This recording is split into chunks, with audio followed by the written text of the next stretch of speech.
Hey everyone, I'm Jay. And I'm Sean. And we watched a movie. Yeah, we did. So it is called The Nest. It stars Jude Law and Carrie Coon. And oh boy, it's something. Yeah. Yeah. It's something. It's something. So, from the ominous music that played at the very beginning of the movie. So yes, this is in part a shout out to the person who wrote the score. Then the movie title comes up and Sean gave it a nice little pronunciation. The Nest.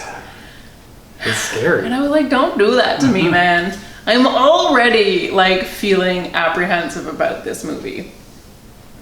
Because the description is life for an entrepreneur and his American family begin to take a twisted turn after moving into an English country manor. Although it is classified simply as a drama, and sure, if that drama is that you live in a haunted house, I suppose it is a drama. But yeah, this was a bit,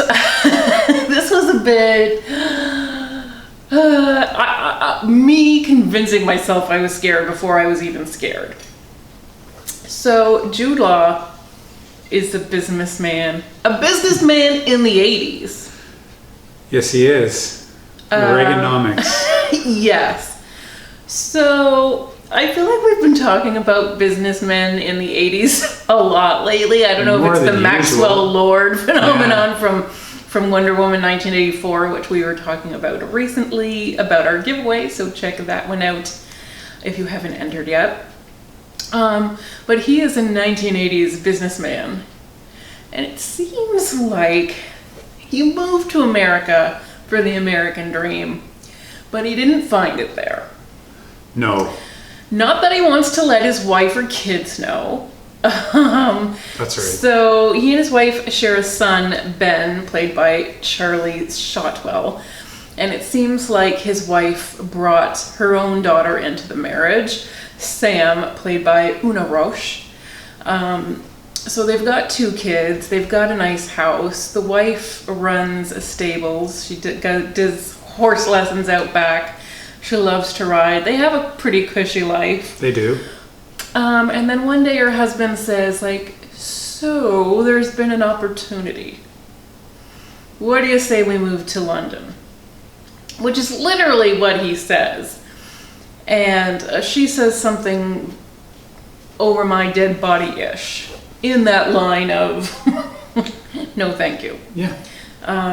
Although her mother, it is the 1980s, so her mother does remind her it's not her role as the wife to question his decisions. It is up to him, and she should just accept it. And she does. So they do go to London.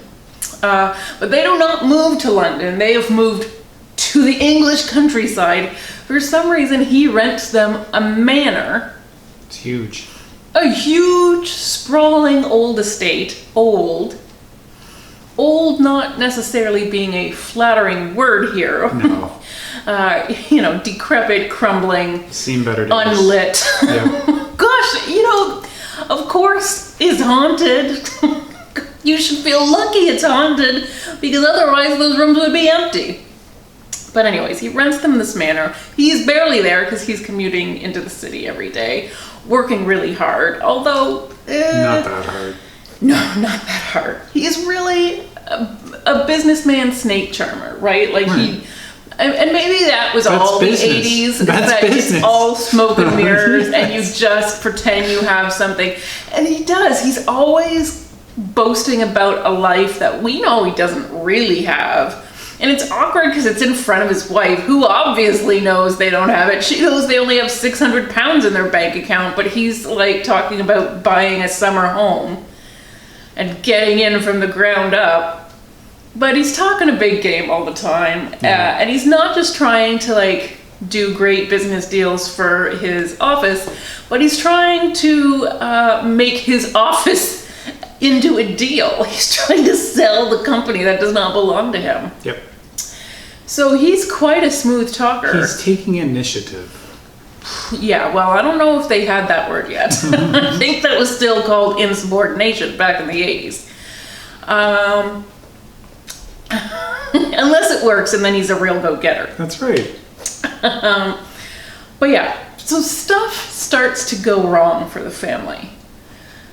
Certainly, stuff is not going as right as he'd hoped. They left America because they were about to become glaringly poor, I think, and he doesn't ever want to tell his wife that.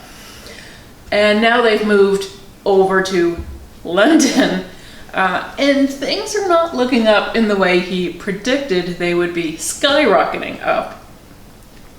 But we also find out this guy is lying about more than just his business. Yeah. So, who is this guy? What's going on with him? And what's going on with this big giant house that they can't afford to furnish and probably even heat? Thank goodness it's not winter yet.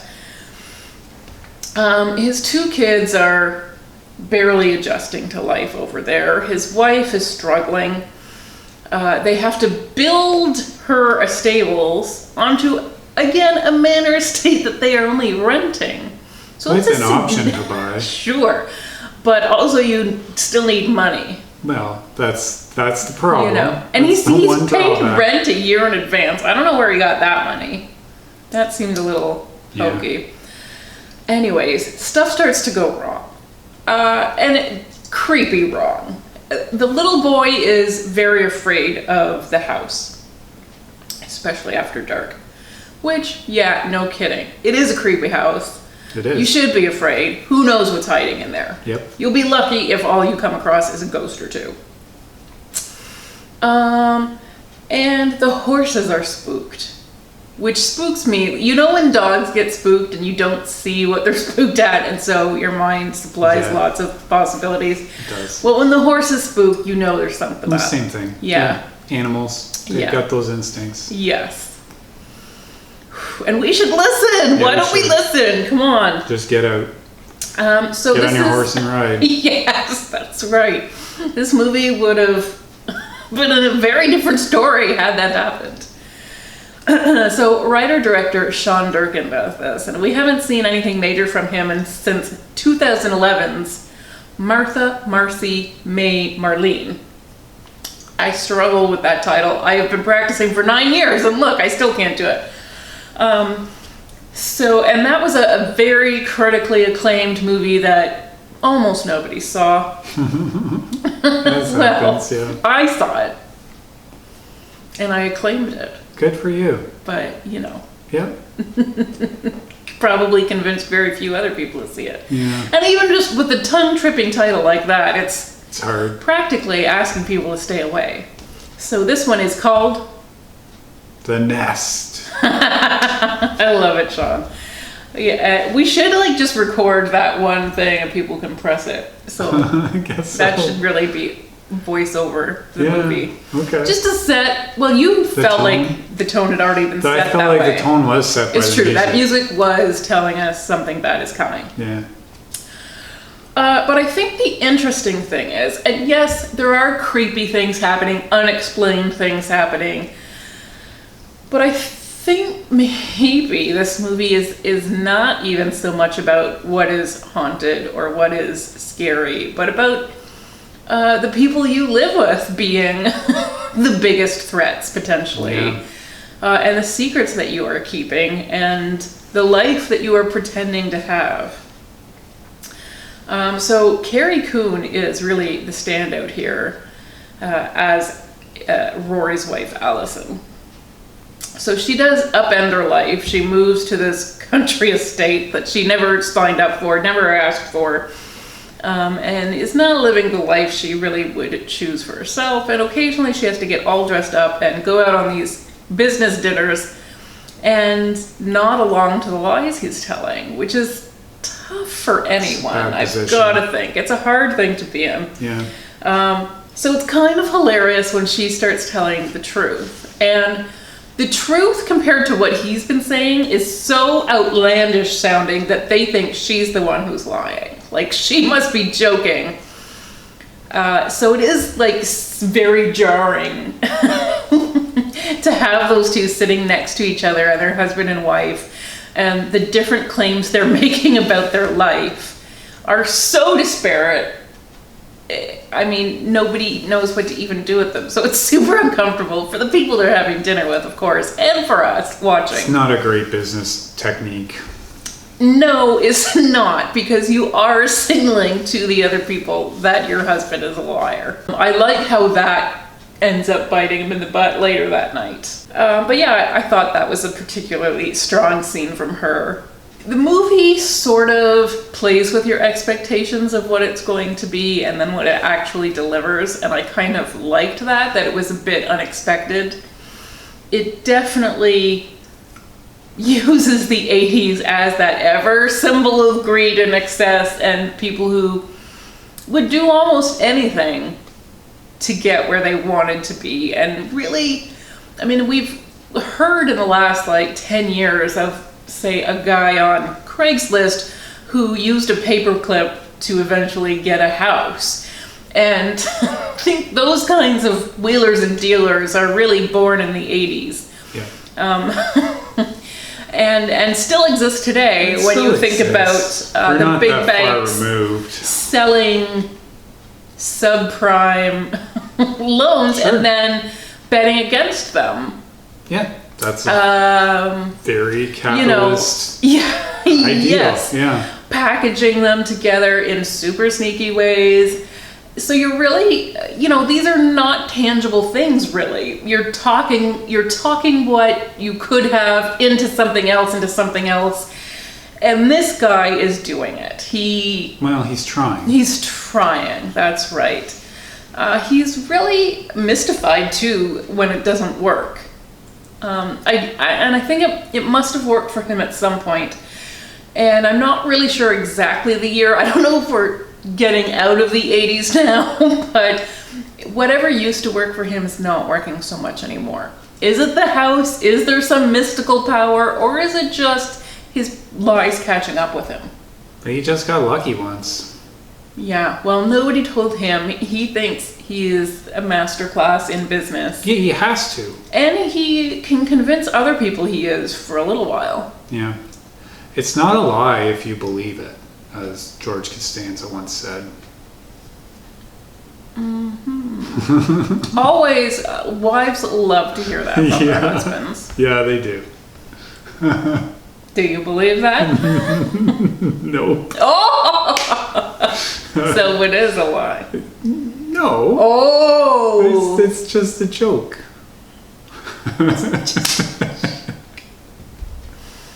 You're sleeping in the nest tonight, I think. Yeah.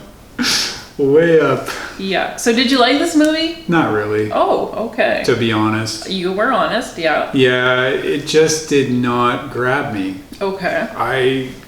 Obviously, Jude Law's character, not a good guy. Mm-hmm. But it was just sort of... I couldn't root for him. No. But I wasn't really invested enough to root against him. So that just left me cold. Well, I really liked the tone of the movie. It was very atmospheric. It was very moody. Appropriately so. I think it does... the mistake it makes is not just sticking with Carrie Coon.